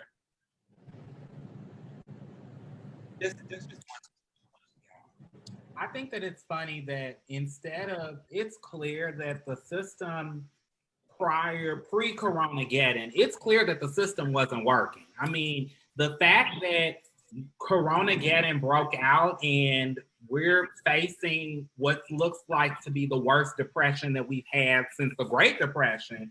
Instead of trying to fix the problem from the core, it's like, no, let's open up everything. Let's rush and get back to the broke ass system that we had instead of fixing the problem at the core. It's let's put the nation in more debt. Let's create more debt. Instead of actually solving the problem of how can we make these companies sustainable? How can we make people's lives sustainable? We're seeing that we can't even close schools down because kids don't have food. They don't have a place to go. They don't even have Wi-Fi computers or internet to be able to access school online. Instead of solving those crucial problems, they just want to open back outside. That's because they're losing money on their end. They're seeing that, you know what, closing off everything and their haphazard reaction to Corona-geddon has lightened their pockets. So now they want us to go back to work so we can make their money again. Like, this just doesn't make any sense or whatever. You know what I also find interesting about this? Every day, individuals like you and I are told that we need to have 6 to 8 months worth of savings set up in case like this happen, right? And then you have airline industries and companies like Ruth Chris and Steak and Shake, who like they get millions. Ruth Chris got $20 million from the federal government, and literally we've been closed down for a month and 2 weeks, okay? And they got $20 million. They didn't have 6 to 8 months worth of savings set up, and these are people who have disposable income, right? Struggle sometimes to buy hygiene products, okay, or to buy food, or to have gas, or to pay the fucking cable bill, the internet bill, and things like that, or insurance. But a company who makes hundreds of thousands of dollars daily does not have 6 to 8 months of disposable income set aside in case something happened to their businesses. But us as everyday individuals who are struggling to make it are saying, you know what, Susie Army said this, and it kind of pissed me off a little bit. You know, those individuals who don't have 6 to 8 months worth of set up, you know, when things go back to normal, you know, they're going to remember like this. Yeah, bitch, you're right. I do remember stuff like this. I remember how last time when Obama was out in office and we had an issue that he did a government bailout. Now we have a whole nother issue and we had another government bailout. You're right, sis. I do remember. And me as an individual, I'm told to have 6 to 8 months of savings set aside for a job that I made 15. When you break it down, even when it's salary, you make $15 to $17 an hour. And that's if you work the 8 hours, which a lot of us who work in public health don't work 8 hours. We work unconventional hours. So sometimes when you do the math, the shit is maybe $11 to $10 an hour. Absolutely. Mm-hmm. Mm-hmm. And I also 8 months set aside. I'm sorry, go ahead. No, you perfectly right. And I also think it's really interesting how these companies, if you notice, the shift of their commercials is changing, and it's more of, oh, we'll get through this together. We're gonna survive this together. We're in this together. Bitch, we're not in this together. We're not. We're not. Folks are dying. Folks are dying, sis. I don't want to see Alicia Keys sing another song. I don't want to see Beyonce, and I love B, but I don't want to see her sing another song. I want these people to open their pockets, their purses, their wallets, and give money to folks in need. I don't want to hear another tribute. I don't want to see another song.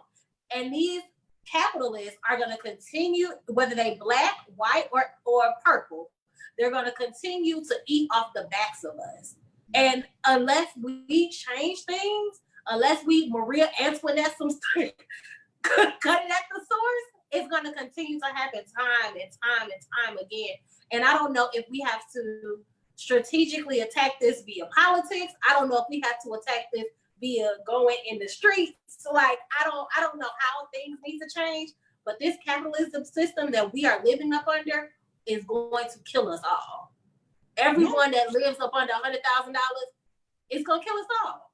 And so I definitely think that they are being irresponsible at this point. A couple ways we can change it is by registering to vote. And not only when you register to vote, make sure you actually show up to the poll and vote. And another in the US, if we're saying, I'm sure for the last up to years, we've been saying that black people make up only 13% of the population. However, I'm almost certain that we are no longer 13% of the population. I'm almost certain we probably won 13% of the population before then. But it's always historically we have not been adequately accounted in the U.S. system. I think that's very important to make sure that are adequately counted in the U.S. system. That's the best way to account for, or is our community getting the resources that we need? Are we intentionally going to Black and Brown communities and put parks or community gardens or schools and libraries? Are we being intentional about those things, right? And also, I want to say to Teddy Riley, we are not showing up to another competition between you and Babyface, okay? We will not show up for a third time, okay? We will. Babyface, Okay, you go somewhere, sit down. Now, I ain't even saying please, go sit down. Oh, so that's the next one about the what's it called? That's the next one. Next topic. No, I just wanted to say that because it was something in Marnita's speech. She said it just made me think of Teddy Riley and Babyface and how he keep on us coming back for him and this Babyface competition. But he the one keep fucking it up. Babyface internet work just fine. Yeah. But that's how I feel about the Democratic Party. I mean, we're saying show up to the polls, and I'm not discouraging voting because I'm a voter and I want people to go to the polls. But I think the Democratic Party is starting to have an identity issue, and I think that Party. Party. I mean, for a long time. And I believe that we keep voting these people in office that are not representing us correctly, and they're not having our best interests at heart. And so I don't know. It's a mess, child. It's a mess. They need to not. Somebody said that they need these rich people not to make another song, but donate to churches and properties. No, they don't need to donate to churches either, because as you can see, the church in Atlanta, when they was going to use his church to do coronavirus testing, he was going to charge his congregation $150 per person to get that test. But all the resources he was being supplied was free.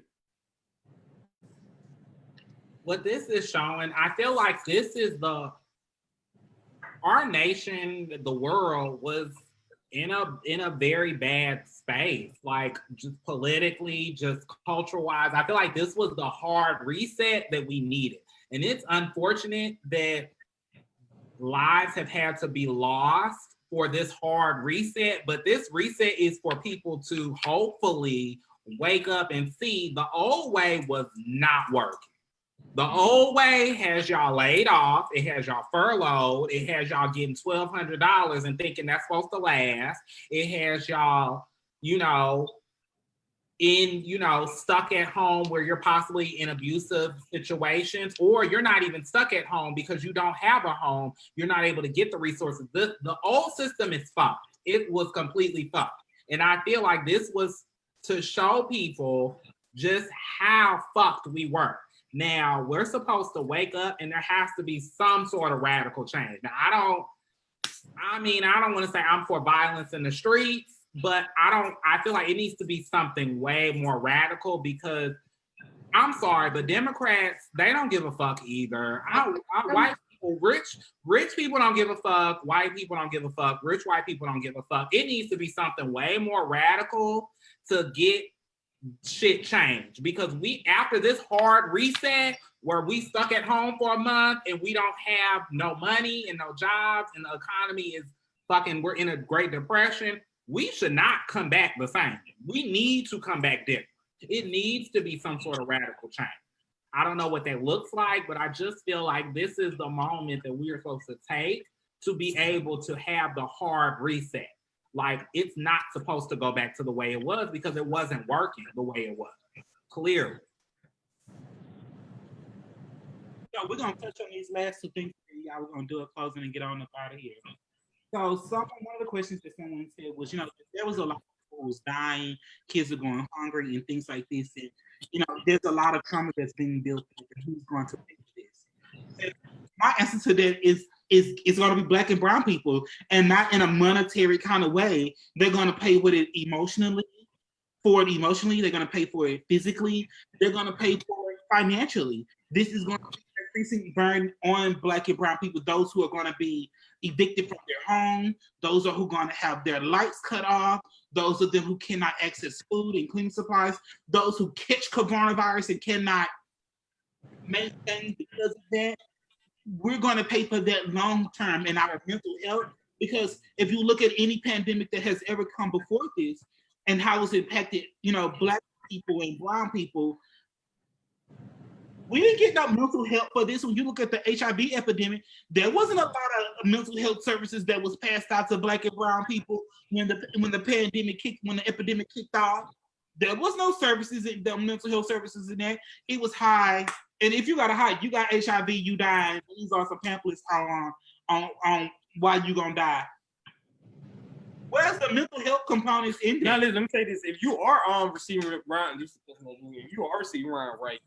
services, you definitely do have access, and you utilize psychiatry and therapy. And if you're providing it to you, or managers or Ryan White, why they aren't, or why they aren't. And then I think it's Layton said he was they were saying, I'm not saying donate to churches so that churches. They're saying donate to churches so churches can help the community. We have saw that be a thing historically, where people have donated to churches and churches help communities, right? But we also saw times where things like this have popped off, and the people at the mega churches and things like that were nowhere to be found. In fact, people at the mega churches was encouraging people to still come to church and pray the corona away and make sure you bring us their tithes and offerings and things like that. When we was talking about the Kojic church earlier, we were talking about the Clarck Sisters. About 6 of their bishops died off in a week because they were still having church. So why are we going to say, and I'm not saying what you're saying is wrong, I respect your thought process and your opinions, but I don't think it's a bright idea to donate to churches during this time when churches are the people who are encouraging people to still show up at places where they're contracting coronavirus. And churches are not historically have not been places that help everybody, or they provided help with certain guidances. For example, if you were a trans person and this church offered clothing and things like that, they want to give you clothing based on your born gender and not how you identify currently. So in churches, historically, we have seen barriers set up to access to care.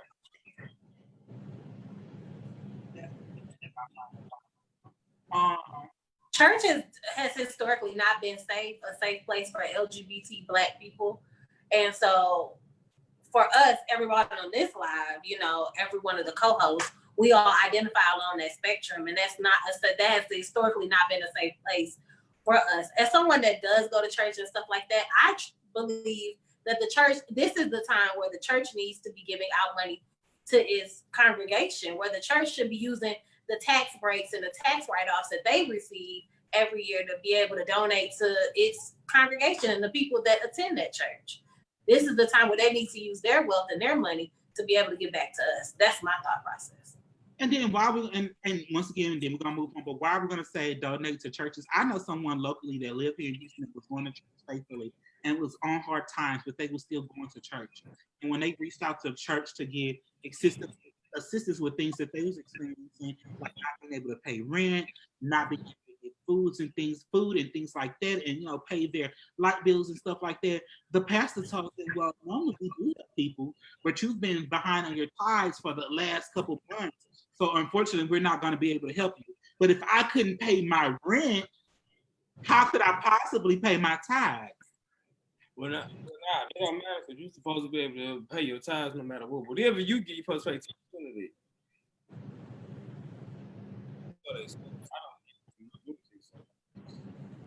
We're gonna move on before we get too involved in church. So yeah. Like, let me go. I'm gonna say something reckless with my mouth, so I don't know. Let me not come. Okay. Adonis brought up earlier that tonight starts Ramadan. So Adonis, can you tell us something about that? Yes, what's up? Alhamdulillah, all my Muslim brothers and sisters. So Ramadan, for those who do not know, basically that means is that we fast for 30 days. I guess similar to if you're familiar with Lent, we just fast from eating from sun up to sundown. We make sure that we work on our mission closer to God, and what we also almost have to do, because it's one of our pillars, is provide charity. So during this time, after midnight tonight, we go into fast. So Ramadan starts. Make sure you guys are doing what you need to do. This is definitely a trying time. We're already fasting from so many things, so it should be easier. However, and you know what? You have to break your fast for whatever reason. Understand it's not perfect. Don't feel slighted, or don't feel as though you can't start again. But if you can't do it, just make sure you can. A lot of people right now need it, and regardless,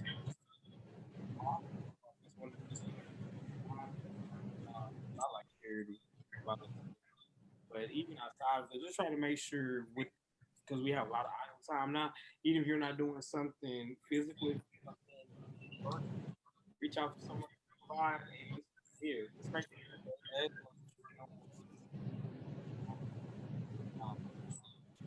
It's at the midnight.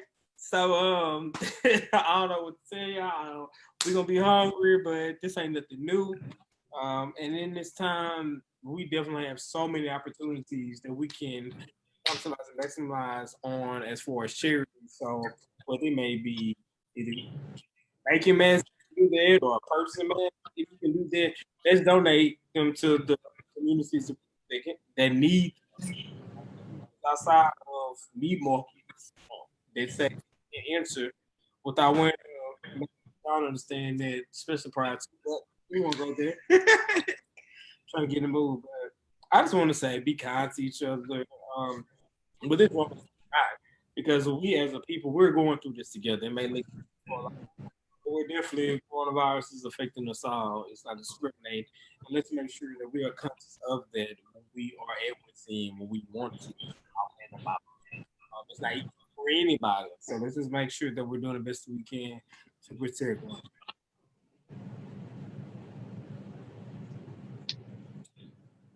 Say she happy Ramadan. Voila. Bed. Yes, it does. Okay. Happy Ramadan. Oh, I ain't gonna have no liquor. Nothing piece of nobody. All right. So closing thoughts on go. Marnina, Joelle are done as then me. I would say be kind to each other, be kind to yourself during this season. You do not have to be productive during a pandemic. Love on yourself and make sure you stay in touch with your people. Okay. Joelle? I'll just say I completely agree with Marnina. Be kind, practice self-care, whatever self-care is for you. And if you have to venture out, please, please, please respect and be kind and appreciate your essential workers, your grocery store workers, your retail, your fast food, anywhere where you're going. Please respect them. Thank you, just kindness, it goes a long way because people think that essential workers gotta take people's shit, and let me not go off on a tangent on that. But I'm just gonna say that just respect them. Like it's a lot, you know. People talk about how they're so mad that they're at home during this. Being at home is a privilege for some because these essential workers, especially Black and brown workers, especially black women, especially older Black women, they don't have the luxury of being able to stay at home. They have to leave their home to provide for their families. And, you know, the way that people are, you know, risking their health to go do whatever that's not essential, just respect the essential workers. That's really the closing remark I have. I'm just co-signing across everything the ladies before me said. Just y'all. I started it back in the day. I came across sticks and it always resonated to me. And I think it's a lot of things that I said. Be kind and rewind.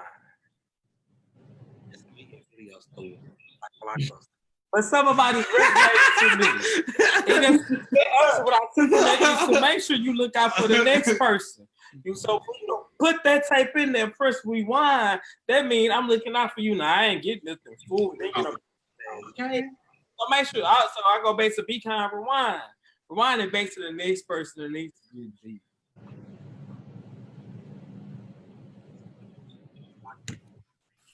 She brought that. I remember that my aunt used to, baby, one of my aunts, she was a Blockbuster baller. Okay. Take my cousin to Blockbuster sometime, and she used to tell me anything you hear. Yeah, whatever you can get. Did you get videos? Did you get games? No, she's my cousin. And my cousin, you know, and you know, right before Netflix popped out, Blockbuster had this thing where you can get like it was like you had to go to the Blockbuster card, but you can get unlimited movies and games and stuff. But it was like $30 a month or something like that. Blockbuster used to wear it out. And the Blockbuster was right down the street too. Baby, they used to wear it out. Do you hear me? For that $30 a month.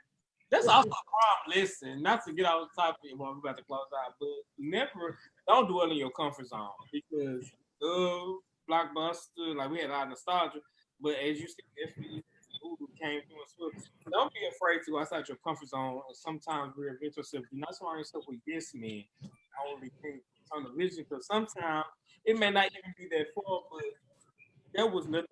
There should be no Netflix right now. Blockbuster the right people in there. So make sure not comfort zone. Be willing to grow. I don't necessarily think that they have much control over with the switch to DVDs and switch to like streaming sites. Netflix. Never mind. We'll talk about that all live. Blockbuster still could have been in the game. They should have been. They was doing this. Yeah, they could have been the first streaming site. You know, like I said earlier, this Friday is the Mahogany Project's 3rd anniversary, so we will be doing a virtual anniversary party on the Mahogany Project page, something similar to this. However, it'll be like 15 of us then. And we're going to be joined by a host of our friends and allies who will be joining us and engaging in conversation and just having an amazing time. if you're going to join us, make sure that you have an extra mobile device available so that you can go join in on the Kahoot game that we're going to do. Although you won't be able to participate on the live and chit chat with us and things like everyone else will be doing directly, but you can participate in the game that we'll be playing. Just make sure that you have an extra electronic device to do so. Also, like I said earlier, content is free that we're putting on, but we would love for you to donate. There is a little button down at the bottom that says donate. You can tap that and you can drop a coin. Not just a coin. But we do appreciate all donations, and we put all of our donations right back into our programming and the projects that we present here at the Mahogany Project. And just make sure you're following our page at the Mahogany Project on Facebook, on Instagram, at Twitter, and just stay tuned to all the amazing things that we do. My final thoughts would be Carol Baskin kill Dunn. I'ma kill Steve. I'ma keep saying it. Put a little sardine oil on it. Okay. And she fed him to them doggone tigers, and you can't convince me otherwise.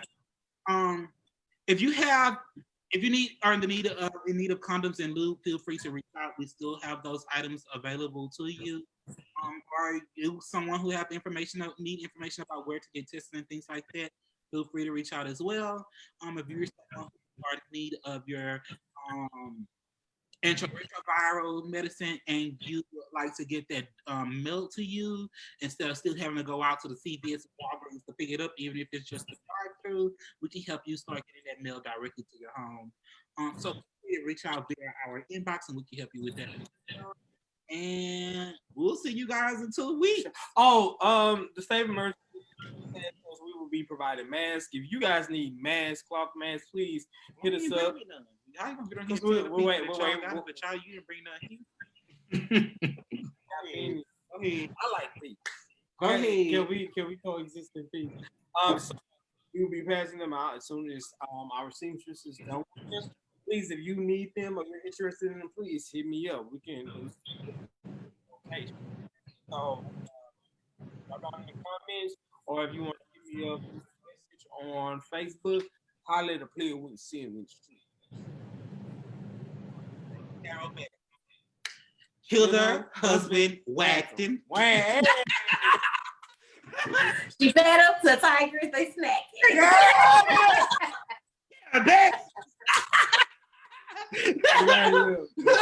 Free my boy Joe. Oh, and don't eat off that meat truck. Do not eat out the meat truck, okay? But thank you guys so much for joining us. We had an amazing time. We hope you had an amazing time as well. You can always find us here 2 weeks from now. We'll be doing the same thing, but not having the same conversation. I am Bernice McFarland. I am the Adonis Dorling. That's a lame dude. The same. Marnita the Queen on all social media platforms. It's your girl Joelle, aka your man's first choice on IG. Okay. She's sticking to that one. Say she ain't let me go. She gonna let y'all know. Okay. Yeah. But yeah, you can find us here 2 weeks from today. But you can also catch us Friday at the same place. All you gotta do is go over to the Mahogany Project page, like it, and be ready Friday for me and 15 other people to kick it off and pop it off. They gonna be here too, y'all. So I mean, if you want to see Joelle and Adonis and Marnita too, you can show up and show out. But we'll see you guys then. Y'all have a great night. Don't get done. Bye. Don't get done.